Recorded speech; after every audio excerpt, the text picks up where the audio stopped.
राज ठाकरे या अमित ठाकरे को किसी भी टोल प्लाजा पर रोका गया, कहीं भी उनके काफिले को अड़ाया गया तो अच्छा नहीं होगा। मनसे नेता महेंद्र भानुशाली ने ये चेतावनी दी है। जहां मेट्रो मुंबई की डिबेट आखिर क्यों में बात करते हुए महेंद्र भानुशाली ने कहा कि 65 टोल नाके राज ठाकरे की आवाज उठाने के कारण टूटे और अगर एक टोल नाका अमित ठाकरे के कारण टूटा तो ये जनता के लिए अच्छा है।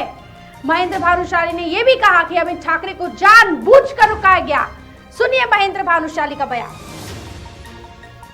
की गई है, इसे मनसे स्टाइल कहेंगे या गुंडागर्दी?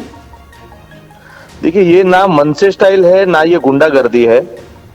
हमारे अमित साहब जिनके गाड़ी के ऊपर फास्टैग लगा हुआ था, उसके बावजूद भी जानबूझकर उन्हें परेशान किया गया। आज आपके टोल नाकों के ऊपर से लोग ऐसे ही निकल जाते, आपको टोल भी नहीं देते, गाड़ियां भगा के जाते।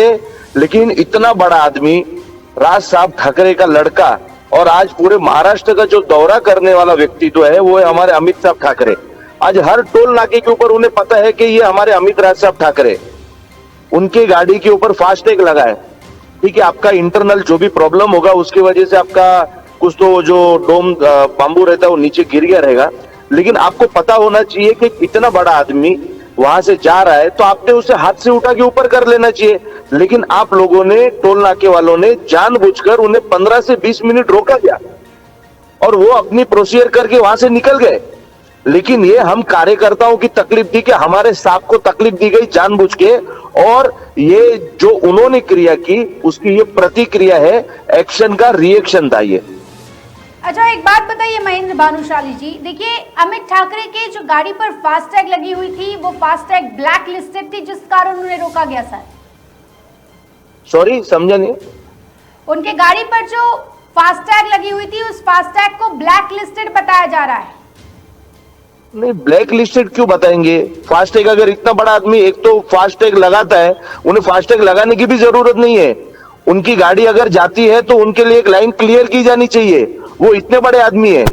लेकिन अभी ये कुछ भी बात फैलाकर कि उनका फास्टैग को ब्लैक लिस्ट में किया गया है, ये सब फर्जी बातें हैं। इस सब बातों का कुछ तथ्य नहीं है। लेकिन इतना जरूर है, अगर हमारे साहब को इस तरह से परेशान किया जाएगा तो महाराष्ट्र के किसी भी कोने में जो इस प्रकार की गलत हरकत करेगा उसका एक्शन का रिएक्शन इसी प्रकार से होगा। हो सकता है इससे ज्यादा भी हो सकता है। देखिए महेंद्र भानुशाली जी, एक आखिरी सवाल करूंगी सर मैं आपसे। महाराष्ट्र में जिस प्रकार की राजनीति चल रही है, उसके बाद हमने जब जनता से जाकर पूछा कि जनता क्या चाहती है तो जनता ने एक ही बात कही कि हम अब राज ठाकरे को मौका देना चाहते हैं। लेकिन ये जो घटना है सर, इसके बाद अब लोगों के मन में सवाल उठ गया है कि अगर राज ठाकरे मनसे की सरकार आती है महाराष्ट्र में, फिर आए दिन इसी तरीके की तोड़फोड़, इसी तरीके की चीजें देखने को मिलेंगी। देखिए, ऐसा है, जब किसी का पेमेंट रुकता है तब वो हमारे महाराष्ट्र नवनिर्माण सेना राज साहब और अमित साहब के पास आते हैं। उस वक्त हम कहीं ना कहीं थोड़ा बहुत पेपर वर्क के बाद मनसे स्टाइल भी अपना लेते, तभी कभी किसी को बुरा नहीं लगता है। आज ये टोल नाकी हरकत हुई, उनकी गलती है। एक नेता को, हमारे जो नेता है, हमारे युवराज है, उनको 15 से 20 मिनट टोल नाके पे रुकाएंगे तो कार्यकर्ता की भावना को ठेस पहुंचेगी। ये हमारा एक्शन का रिएक्शन है। इससे महाराष्ट्र की राजनीति में कुछ नहीं। आज जो घड़ामोड़ चालू है महाराष्ट्र के अंदर, कौन की वोट दिया किसको, युति कर रहे किसके साथ में, अब लोगों को उनसे कुछ फर्क नहीं पड़ रहा है। बराबर है, लोगों को अब पता चलने लगा है कि कहीं ना कहीं हमने गलती की है। और ये जो टोल नाके के ऊपर आज हुआ है, आज राज साहब की वजह से 65 टोल नाके बंद हुए, और आज ये 66वां टोल नाका अगर बंद हुआ तो हमारे अमित साहब की वजह से हुआ।